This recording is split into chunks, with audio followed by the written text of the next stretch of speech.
What the fuck is sleep? I don't even know what that is. Just pull me a forward that tree. Hold up and watch that bitch. Tell us about any upcoming music plans that you got. So I've been working a whole lot with the producer by the name of Mixed by Cole, and I got that connection through a real good friend of mine and collaborator of my music. And so he wanted to we dropped a collab project called That Time I Went to Dallas, which was produced by Carmine Prophets and Ja Frida. Shout out to everybody involved on that one. So he wanted to do a second one. And so we have been working with a couple of engineers, and so I pulled up on them for a session and got Cole's info and stuff like that. And so I've really been heavily recording a lot of my music with him now, and Topper Atwood as well. Topper is real cool. He's a close friend of my fiance Bethany, and just an overall real cool dude. Topper and Cole are super nice and super talented at their craft, and they take the type of care in their art that I do as well. Like anytime I've gotten a song back, even like a rough mix from like Topper or Cole, it just sounds so good already, you feel me? And they also not charging me an arm and a leg either. Like, you know, like that plays such a huge part into it, because that also kind of sets around my schedule and timing, you feel me, when I can do this, when I can do that. So obviously, if things aren't as expensive as they could be, I could really get into the studio all the time. You know, it's just a simple phone call, text message. So I really appreciate those two people.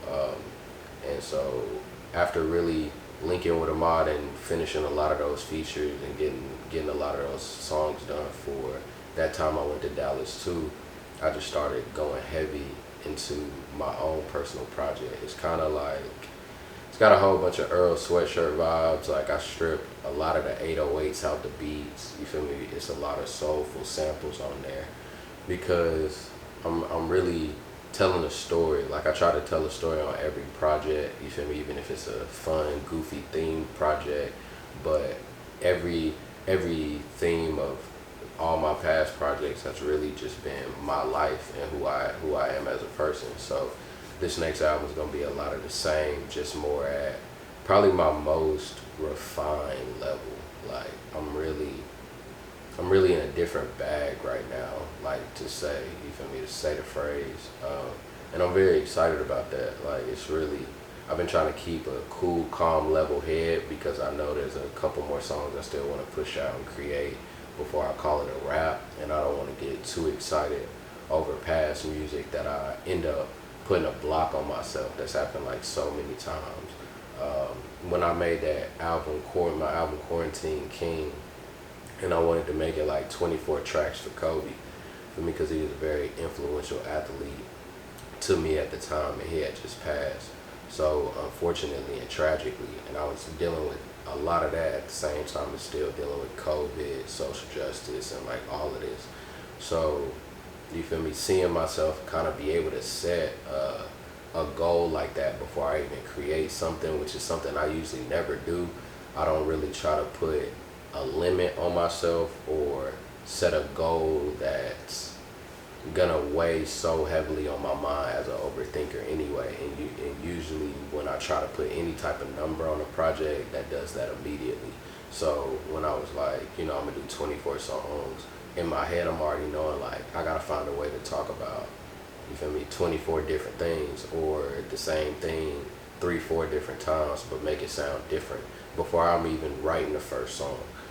So with this one, I didn't set a number. I literally just got a title probably a week ago after a lot of this stuff was written, and it's kind of made that easier for me. I've noticed my past couple of albums, I set the title before I written anything, and it's kind of cool creatively what that did for me.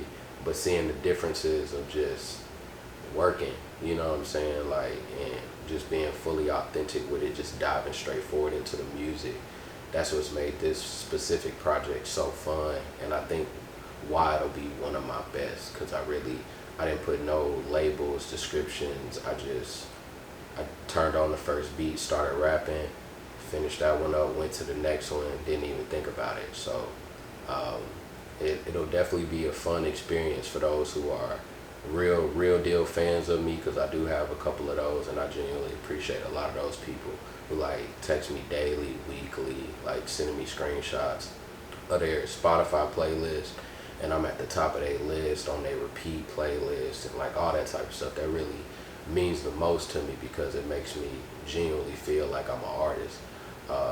But I feel like this will definitely be a good album for a lot of people who don't know who I am musically, because it's just me and my lyrics in their purest and rawest form. So I'm definitely excited to start dropping a lot of the songs off this project. Sure. Good answer. I want to ask you about, you said you're from Dallas, Texas, right? Mm-hmm. Okay.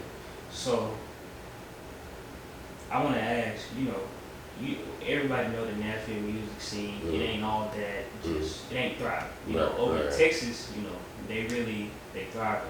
Like Mm-hmm. like you get a lot more out, putting music out there than you do here in Nashville. Do you ever think about like moving back sometime just to benefit that or not? I've thought about it, especially in my younger years, but where I'm at right now, about to get married, and just also having to deal with real adult like type of scenarios while also trying to balance being an artist, because you feel me, that obviously encapsulate me wanting at one moment or a period in time to have a couple million, where like if I did want to just move, I could move.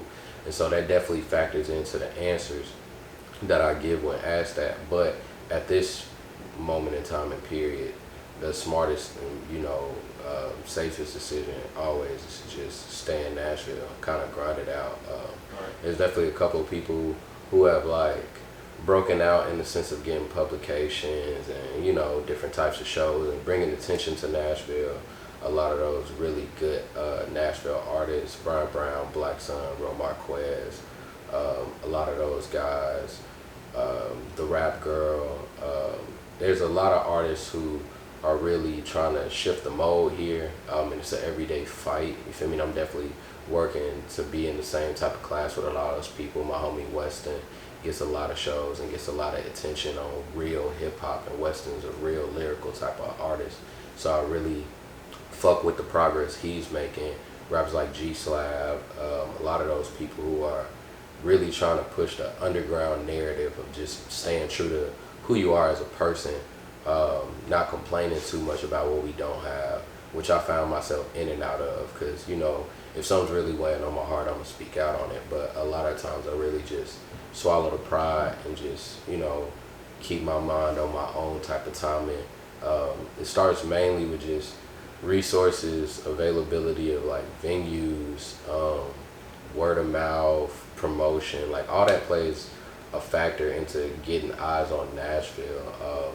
But yeah, like I lived in Atlanta, Dallas, California, a lot of the big three markets. New York is definitely a big East Coast market as well, but just out of the three places I live that I could say are like big, real hip hop hubs, and then comparing them to Nashville, Cali, Dallas, Atlanta, that's really the only separation. Like there's not a lot of care for hip hop in Nashville. Like there is from our community, right. But unfortunately a lot of these big money people, you feel me, are not in our sex, or we have to work very hard to get those big money investors, no matter the race, to be in our section, and to care about this genre and this avenue of what people are trying to do. We've seen a couple people come and do that, put on a show or two, but stuff has to like keep coming from that. There has to keep being constant resources and allocation of those resources, because we have more than just one or two artists. So while I can't be completely like one track minded or one-sided to a certain artist getting a certain type of publicity, if that artist isn't capitalizing on the boost that gives them to kind of partake in other artists or spread that same love, and then that said company isn't really going out and doing anything with any other artists, then like the city really won't move forward. That's why I do appreciate folks like you and a lot of these venues who really try and go out and get other people on bills, or you feel me, go out and get people videos and interviews, because that all that small stuff adds up for real. You feel me? It can be as big or as small as you make it, but just the act in itself gives something for somebody to work with.